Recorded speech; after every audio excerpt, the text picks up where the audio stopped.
આજના મુખ્ય અને અગત્યના સમાચાર વિશે ફટાફટ જાણી લઈએ તે પહેલાં જો તમે અમારી ચેનલમાં નવા હોય અને હજી સુધી સબસ્ક્રાઈબ ના કરી તો સબસ્ક્રાઈબ કરી લેજો। આજના મુખ્ય સમાચાર વિશે વાત કરીએ તો હવામાન નિષ્ણાત આંબાલાલ પટેલની મોટી આગાહી સામે આવી છે। હિમાચલમાંથી આવતા પવનના કારણે ગુજરાતમાં પડશે ભારે ઠંડી।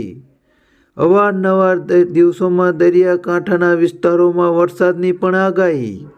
રાજ્યમાં 25 તારીખથી પડી શકે છે ગાજથી ઠંડી।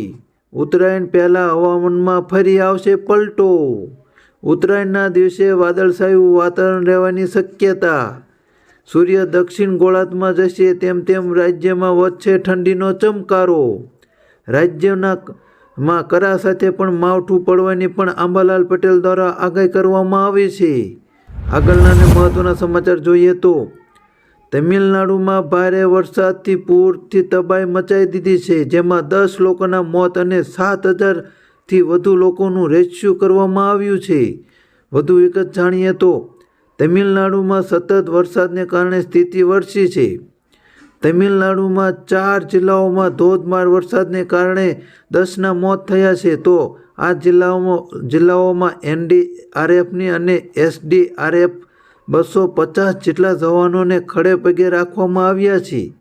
2 દિવસમાં દક્ષિણ તમિલનાડુમાં 1150 મિલીમીટર વરસાદ નોંધાયો હતો।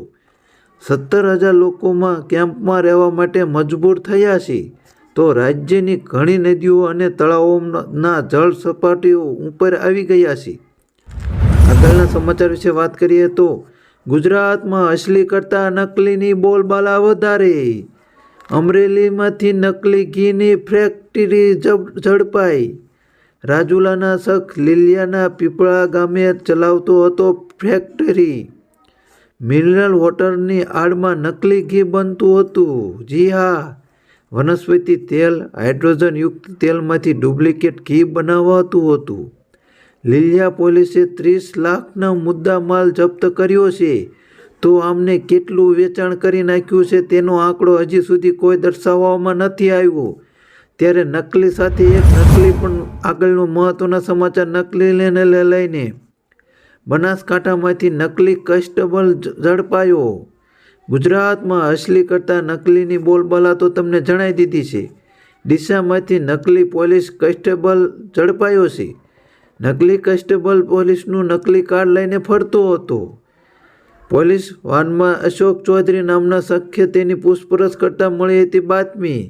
આરોપી અગાઉ અમદાવાદમાં પીએસઆઈની બનેલી નકલીમાં ફરી ગયો છે અને તેમના પીએસઆઈ પણ નકલીનો રોલ ભજવી લીધો છે। આરોપીઓ પર 20 જેટલા ગુના પણ નોંધાયેલા છે। ગુજરાતના રાજકારણના મોટા સમાચાર આવી રહ્યા છે। જી હા, આજે વધુ એક ધારાસભ્ય આપી શકે છે રાજીનામું। સૌરાષ્ટ્રના એક એમએલએ મોબાઈલ ફોન બંધ થઈ જતા અનેક તર્ક વિતર્ક થવા માંડ્યા। કોંગ્રેસ અથવા આપમાંથી પડી શકે છે રાજીનામું। આજે રાજ્યમાં નહીં પડે તો આવતીકાલે ખેલ પાડવાની પૂરેપૂરી સંભાવના। આજે બપોરે 12 વાગ્યા પહેલાં ધારાસભ્યનું રાજીનામું પડશે તેવી પાક્કી બાંયધરી આપવામાં આવી છે ભાજપ દ્વારા। આગળના અને મહત્વના સમાચાર કોરોનાને લઈને મહત્વના સમાચાર આવી રહ્યા છે। કોરોનાને લઈને મહત્વની અપડેટ જોઈએ તો દેશમાં વધી રહેલા કોરોનાના કેસ વચ્ચે બુધવારે કેન્દ્રીય સ્વાસ્થ્ય મંત્રી મનસુખ માંડવિયાએ નેતૃત્વમાં ઉચ્ચ સ્તરીય બેઠક યોજાઈ હતી। આ બેઠકમાં તમામ રાજ્યના આરોગ્ય મંત્રીઓની સાથે રાજ્યના સચિવો પણ હાજર રહ્યા હતા। આ સમયગાળા દરમિયાન તમામ રાજ્યોને એલર્ટ રહેવા માટે કહેવામાં આવ્યું હતું। જી હા, કોરોનાના કેસ દિવસે ને દિવસે વધતા જાય છે, ત્યારે સમીક્ષા બેઠકમાં કેન્દ્રીય સ્વાસ્થ્ય મંત્રી મનસુખ માંડવિયાએ કહ્યું હતું કે આપણે સાવચેત રહેવાની જરૂર છે, પરંતુ ગભરાવાની કોઈ પણ જરૂરિયાત નથી।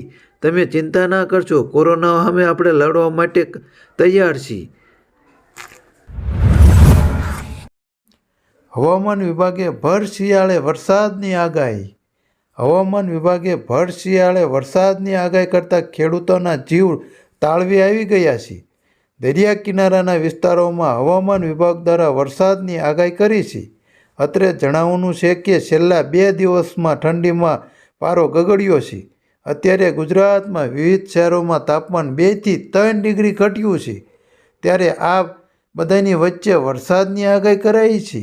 ભેજ સાથે પવન આવતા વરસાદી માહોલ બની રહ્યો છે, તેમજ ઉપરવાળા પૂર્વ પવન અને ભેજને લઈને ક્યાંક વરસાદી ઝાપટા પડવાની શક્યતા છે. સૌથી ઓછું તાપમાન નલિયામાં 11.8 ડિગ્રી જ્યારે આસપાસ નોંધાયું છે, જ્યારે અમદાવાદમાં 15.5 અને ગાંધીનગરમાં 14 ડિગ્રી તાપમાન નોંધાયું હતું. આગળના સમાચાર વિશે વાત કરીએ તો 2024માં જે IPLની અત્યારે હાલમાં હરાજી થઈ તેમાં 2 ખેલાડી ઓસ્ટ્રેલિયાના ધૂમ મચાવી ગયા છે. ઓસ્ટ્રેલિયાના ફાસ્ટ બોલર મિચેલ સ્ટાર્કે અને કેપ્ટન પેટ કમિન્સ IPLના સૌથી મોંઘા ખેલાડી બન્યા છે.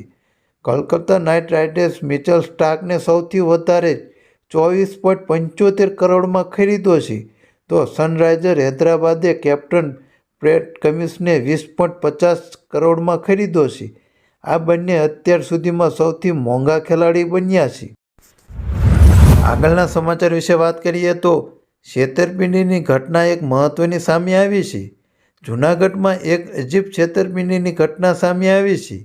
બેંકમાં પણ નાણાં સલામત ન હોય તેવો બનાવ પ્રકાશમાં આવતા સમગ્ર પંથકમાં ચમચમાટ મચી જવા પામી છે.